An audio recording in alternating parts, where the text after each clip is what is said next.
Olá pessoal, eu sou o Paul e hoje falaremos sobre os 5 melhores arcos de toda a história de One Piece.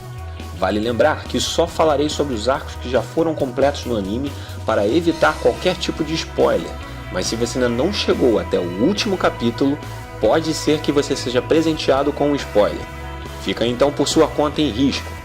Também é importante lembrar que esta é a minha opinião, então eu posso agradar ou desagradar vocês em alguns momentos, mas isso não impede que vocês usem os comentários para expressarem suas opiniões e discutirmos sobre o assunto.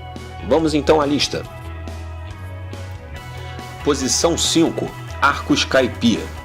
O Arco Skypiea é o 13º arco da série, onde os Chapéus de Palha chegam do céu de Skypiea no intuito de encontrarem a cidade perdida que no passado ficava no mar. Porém, eles descobrem que essa ilha poderia ser destruída por Enel, o grande vilão do arco, que se intitulava Deus, devido aos seus incríveis poderes obtidos pela Goro Goro no Mi, uma Akuma no Mi do tipo Logia, que lhe dava o poder de lhe tornar seu corpo em trovão, e de também controlar e criar trovão ao seu redor.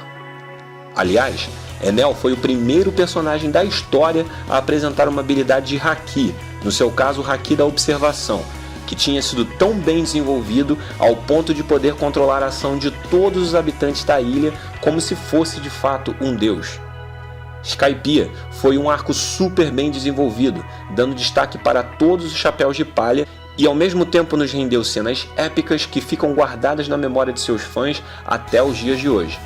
Além disso, Enel foi um vilão tão incrível que até hoje aguardamos ansiosamente pelo seu retorno. Posição 4. Arco Alabasta. O Arco Alabasta é o 11º arco da história de One Piece, na qual os Chapéus de Palha encaram seu maior desafio até então. O reino de Alabasta está sofrendo de escassez de alimento e água, devido ao plano de uma organização criminosa, a Baroque Works, de enfraquecer o poder para tomarem o reino para si. E o líder dessa organização é ninguém menos que o Mr. Zero, o Crocodile, um Shichibukai que tem planos de usar essa ilha para construir ou localizar uma das armas ancestrais, o Pluton, com a ajuda de Robin, que tem a habilidade de ler o Poneglyph que Crocodile possui e o mesmo contém estas informações. Crocodile é um usuário de Akuma no Mi do tipo Logia, a Suna Suna no Mi, que permite controlar a areia, assim como transformar seu corpo em areia. Esse arco é extremamente importante para nos apresentar um pouco da verdadeira história de One Piece.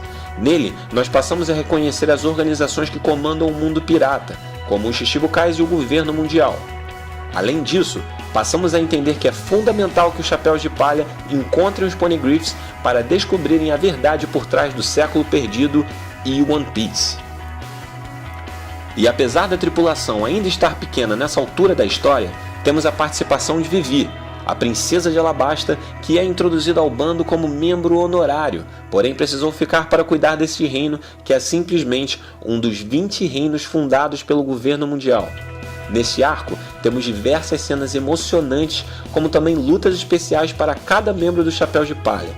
Além disso, descobrimos que vários personagens desse arco foram extremamente importantes para a história futura, como por exemplo o próprio vilão, Crocodile, Mr. Zero, ou Bon Clay, e Mr. Tree.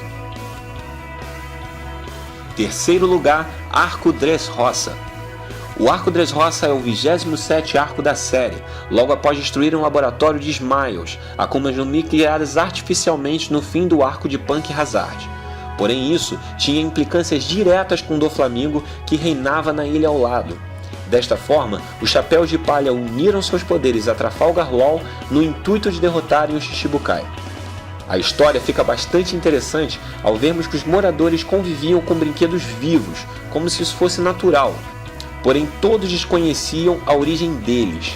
Ao mesmo tempo, é revelado que Doflamingo possui a Mera Mera no Mi, a Akuma no Mi de Ace, e que o vencedor do torneio realizado no Coliseu da ilha ganharia a fruta como recompensa.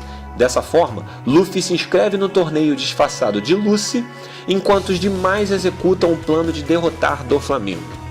É impossível deixarmos esse arco fora do top 5, uma vez que foi nele que vimos a volta de Sabo e Koala como membros do exército revolucionário.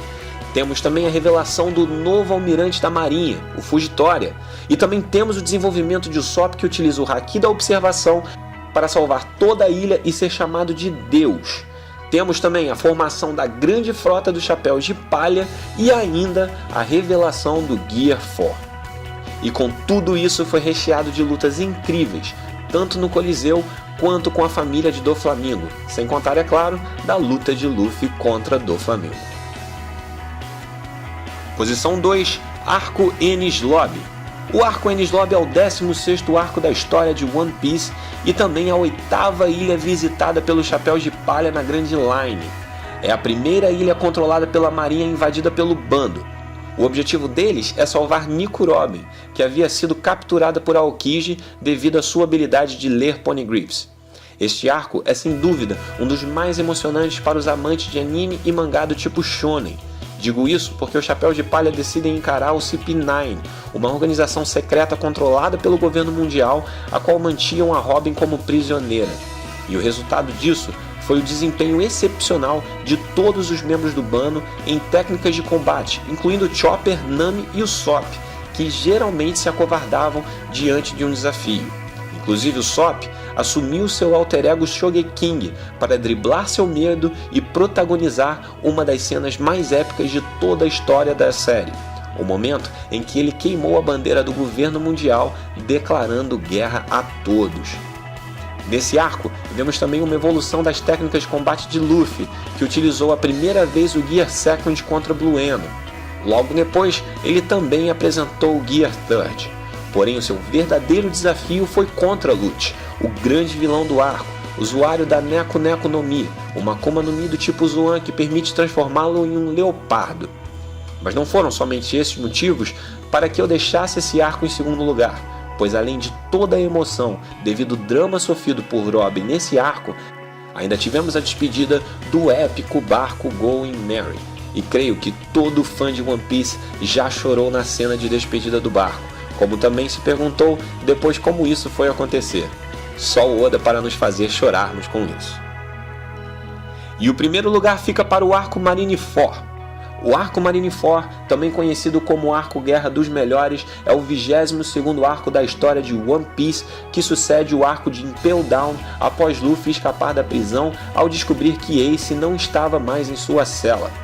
Tendo falhado nesta missão de encontrar Ace antes que ele fosse transferido para Marineford, Luffy e os outros fugitivos de Impel Down, que incluem Jibei, Emporio Ivankov, Crocodile, Mr. One, Mr. Tree, Buggy e Inazuma, vão com Luffy até seu irmão em Marineford, a base do quartel-geral da marinha.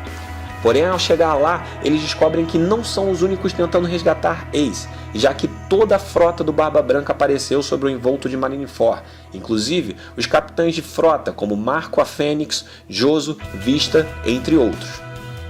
E para combater esse ataque do mais poderoso Yonkou dos mares, a marinha reuniu todos os seus almirantes, Aokiji, Akainu e Kizaru, além, é claro, de Sengoku, o atual almirante da frota na época. Porém, não para por aí. Ainda tivemos a participação dos principais Chichibukais, Boa Hancock, Drácula e Mihawk, Don Quixote do Flamingo, Bartolomeu Kuma, Gekko Moria e Barba Negra, para reforçarem a segurança da maior execução pirata desde Gold Roger.